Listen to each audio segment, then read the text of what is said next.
दोस्तों, आज की कहानी है एक पत्नी पति को क्यों छोड़ देती है। कहानी अगर पसंद आए तो वीडियो को लाइक और सब्सक्राइब जरूर करना। मोहिनी ने पर्स से रुमाल निकाला और चेहरा पोंछते हुए गोविंद सिंह के सामने कुर्सी खींचकर बैठ गई। उसके चेहरे पर अजीब सी मुस्कुराहट थी। 1 महीना से मुझे बेवकूफ़ बना रहे हो, मोहिनी झुलाते हुए बोली। पहले यह बताओ कि आज चेक तैयार है या नहीं। गोविंद सिंह मौके की नज़ाकत को भाप कर बोला, तुम्हें तंग करके मुझे आनंद नहीं मिल रहा है। मैं खुद चाहता हूँ कि साहब के दस्तखत हो जाएं, किंतु विभाग ने जो इतराज़ तुम्हारे बिल पर लगाए थे उन्हें तुम्हारे बॉस ने ठीक से रिमूव नहीं किया। हमारे सर ने तो रिमूव कर दिया था, मोहिनी बोली, पर आपके यहाँ से उल्टी खोपड़ी वाले क्लर्क फिर से नए ऑब्जेक्शन लगाकर वापस भेज देते हैं। 25 कूलरों की खरीद का बिल मैंने ठीक करके दिया था, अब उस पर एक और नया एतराज़ लग गया। क्या करें मैडम, सरकारी काम है। आपने तो एक ही दुकान से 25 कूलरों की खरीद दिखा दी। मैंने पहले भी आपको सलाह दी थी कि 5 दुकानों से अलग अलग बिल लेकर आओ, फिर तो 4 दुकानों से फर्जी बिल बनवाने पड़ेंगे। 4 नहीं, 5 बिल फर्जी कहो।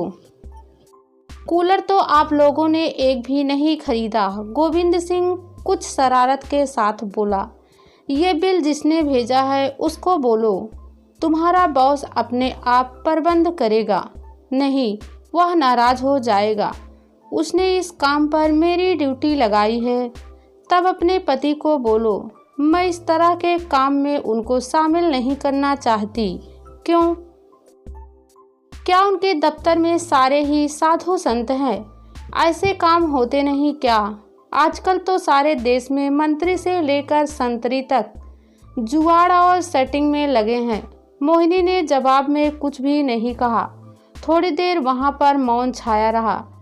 आखिर मोहिनी ने चुप्पी तोड़ी, बोली, तुम हमारे 5% के भागीदार हो। यह बिल तुम ही क्यों नहीं बनवा देते? बड़ी चालाक हो मैडम, नया काम करवाओगी। खैर मैं बनवा दूंगा, पर बदले में मुझे क्या मिलेगा? पैसे? अरे इतनी आसानी से पीछा नहीं छूटेगा। पूरा दिन किसी होटल में ठहरेंगे, मौज करेंगे। गोविंद सिंह बेशर्मी से कुटिल हंसी हंसते हुए मोहिनी को तौल रहा था। मैं जा रही हूँ कहते हुए मोहिनी कुर्सी से उठ खड़ी हुई। उसे मालूम था कि इन सरकारी दलालों को कितनी लिफ्ट देनी चाहिए। गोविंद सिंह समझौतावादी एवं धीरज रखने वाला व्यक्ति था, इसलिए उसने प्रयास करके उसके पेपर वर्क में पूरा मदद की। सारे ऑब्जेक्शन दूर करके चेक बनवा दिया। चेक पर दस्तखत कराकर गोविंद सिंह ने उसे अपने पास सुरक्षित रख लिया और मोहिनी के आने की प्रतीक्षा करने लगा। 2 बजे मोहिनी ने उसके केबिन में प्रवेश किया। वह मोहिनी को देखकर हमेशा की तरह चहका, आओ मेरी मैना आओ, पर उसने इस बार चाय के लिए नहीं पूछा। मोहिनी को पता था कि चेक बन गया है। वह खुश थी। बैठते हुए बोली, आज चाय नहीं मंगाओगे? गोविंद सिंह आज कुछ उदास था। बोला, मेरा चाय पीने का मन नहीं है। कहो तो तुम्हारे लिए मंगा दूं। अपनी उदासी का कारण मुझे बताओगे तो मन कुछ हल्का हो जाएगा। सुना है वह बीमार है और जयप्रकाश अस्पताल में भर्ती है। वह कौन? अच्छा समझी, तुम अपनी पत्नी कमलेश की बात कर रहे हो। गोविंद सिंह मौन रहा और ख्यालों में खो गया। उसकी पत्नी कमलेश उससे 3 साल पहले झगड़ा करके घर से चली गई थी। बाद में भी वह खुद ना तो गोविंद सिंह के पास आई और ना ही वह उसे लेने गया था। उन दोनों के कोई बच्चा भी नहीं था। दोनों के बीच झगड़े का कारण खुद गोविंद सिंह था। वह घर पर शराब पीकर लौटता था। कमलेश को यह सब पसंद नहीं था। दोनों में पहले वाद विवाद हुआ और बाद में झगड़ा होने लगा। गोविंद सिंह ने उस पर एक बार नशे में हाथ क्या उठाया फिर तो रोज का ही सिलसिला चल पड़ा। एक दिन वह घर लौटा तो पत्नी घर पर नहीं मिली। उसका पत्र मिला था, हमेशा के लिए घर छोड़कर जा रही हूँ। चलो बड़ा अच्छा हुआ जो अपने आप चली गई। अब रोज रात में शराब पीकर आने पर उसे टोकने वाला कोई न था। जब कभी किसी महिला मित्र को साथ लेकर गोविंद सिंह घर लौटता तो सूना पड़ा उसका घर रात भर के लिए गुलजार हो जाता। कहाँ खो गए गोविंद? मोहिनी ने टोका तो गोविंद सिंह की तंद्रा भंग हुई। मोहिनी का चेक निकालकर और उसे थमा दिए। चेक लेते हुए मोहिनी बोली, मेरा एक कहना मानो तो तुमसे कुछ कहूँ। क्या पता मेरी बात को ठोकर मार दो। तुम जिद्दी आदमी जो ठहरे, वादा करता हूँ आज तुम जो भी कहोगी मान लूँगा। गोविंद सिंह बोला, तुम कमलेश से अस्पताल में मिलने जरूर जाना। यदि उसे तुम्हारी मदद की ज़रूरत हो तो एक अच्छे इंसान की तरह पेश आना। उसे मेरी मदद की ज़रूरत नहीं है।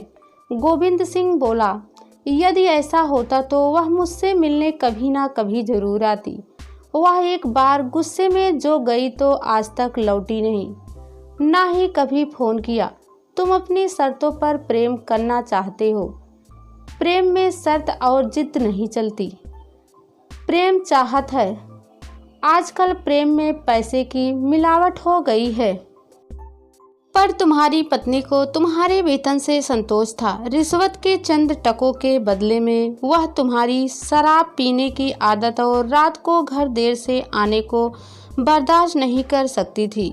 मैंने तुमसे वादा कर लिया है, इसलिए उसे देखने अस्पताल ज़रूर जाऊंगा, लेकिन समझौता कर पाऊंगा या नहीं अभी कहना मुश्किल है। मोहिनी को गोविंद सिंह की हालत पर तरस आ रहा था। वह उसे उसके हाल पर छोड़कर दफ्तर से बाहर आ गई और सोचने लगी, इस दुनिया में कौन क्या चाहता है। कोई धन दौलत का दीवाना है तो कोई प्यार का भूखा है, पर क्या हर एक को उसकी मनचाही चीज मिल जाती है? गोविंद सिंह की पत्नी चाहती है ड्यूटी पूरी करने के बाद पति शाम को घर लौटे और प्रतीक्षा करती हुई पत्नी के मिलन की आस पूरी हो। लेकिन गोविंद सिंह की सोच गलत है। वह ढेरों रुपया जमा करना चाहता है ताकि उनके सहारे सुख खरीद सके, पर रुपया है कि जमा नहीं होता। इधर आता है तो उधर फुर्र हो जाता है। मोहिनी दफ्तर पहुंच गई, बॉस को चेक पकड़ाया और अपने दफ्तर में गई। मोहिनी का दफ्तर में मन नहीं लग रहा था। वह छुट्टी लेकर घर पहुंच गई, चाय बनाकर पी और बिस्तर पर लेट गई। उसे पति की याद सताने लगी, पर दिनेश को दफ्तर से छुट्टी करके बुलाना आसान काम नहीं था, क्योंकि बिना वजह छुट्टी लेना दिनेश को पसंद नहीं था। कई बार मोहिनी ने आग्रह किया था कि दफ्तर से छुट्टी कर लिया करो, पर दिनेश मना कर देता था। सच पूछा जाए तो इस हालात के लिए मोहिनी भी कम जिम्मेदार ना थी। वह स्वयं ही नीरस हो गई थी। इसी कारण दिनेश भी पहले जैसा हंसमुख ना रह गया था। आज पहली बार उसे महसूस हो रहा था कि जीवन का सच्चा सुख तो उसने खो दिया। मोहिनी को लगा कि उसके शरीर से चिपकी पत्थरों की परत अब मोम में बदल गई है। उसका शरीर मोम की तरह चिकना और नरम हो गया था। बिस्तर पर जैसे मोम की गुड़िया लेटी हो। उसे लगा कि उसके भीतर का मोम पिघल रहा है। वह अपने आप को हल्का महसूस करने लगी। उसने ओढ़ी हुई चादर फेंक दी और एक मादक अंगड़ाई लेते हुए बिस्तर से अलग खड़ी हुई। तभी उसे शरारत सूझी। दूसरे कमरे में जाकर दिनेश को फ़ोन मिलाया। अचानक मोहिनी का फ़ोन आने से दिनेश घबरा सा गया। उसने पूछा, खैरियत तो है? कैसे फ़ोन किया? बहुत घबराहट हो रही है। डॉक्टर के पास नहीं गई तो मर जाऊंगी, तुम जल्दी आओ। इतना कहने के साथ ही मोहिनी ने फ़ोन काट दिया। अब मोहिनी के चेहरे पर मुस्कुराहट थी। बड़ा मज़ा आएगा, दिनेश को दफ्तर छोड़कर तुरंत घर आना होगा। मोहिनी की शरारत और शोखी फिर से जाग उठी थी। वह गाने लगी, तेरी तो टकिया दी नौकरी में, मेरा लाखों का सावन जाए। गीजर में पानी गर्म हो चुका था। वह बाथरूम में गई, बड़े आराम से अपना एक एक कपड़ा उतार कर दूर फेंक दिया और गर्म पानी के फव्वारे में जाकर खड़ी हो गई। गर्म पानी की बौछारों में मोहिनी बड़ी देर तक नहाती रही। जोरदार लंबी सी बेल गूंजने लगी। बाथरूम से निकलकर मोहिनी वैसे ही गीला शरीर लिए दरवाजे की ओर दौड़ पड़ी और दरवाज़ा खोला। दिनेश ने जैसे ही कमरे में प्रवेश किया, उसे देखकर उसकी आंखें खुली की खुली रह गई। किसी राजा के रंग महल में फव्वारे के मध्य खड़ी नंगन उसे अपनी आंखों पर भरोसा ना हुआ। उसे लगा कि वह कोई सपना देख रहा है। 1 मिनट के बाद जब उसने खुद को संभाला तो उसके मुख से निकला, तुम आखिर क्या कर रही हो? मोहिनी तेजी से आगे बढ़ी और दिनेश को अपनी बाहों में भर लिया। दिनेश के सूखे कपड़ों और उसकी आत्मा को अपनी जुल्फों के पानी से भिगोते हुए वह बोल पड़ी, बताओ क्या कर रही हूँ? भ्रष्टाचार। और इसी के साथ दोनों ही हंस पड़े।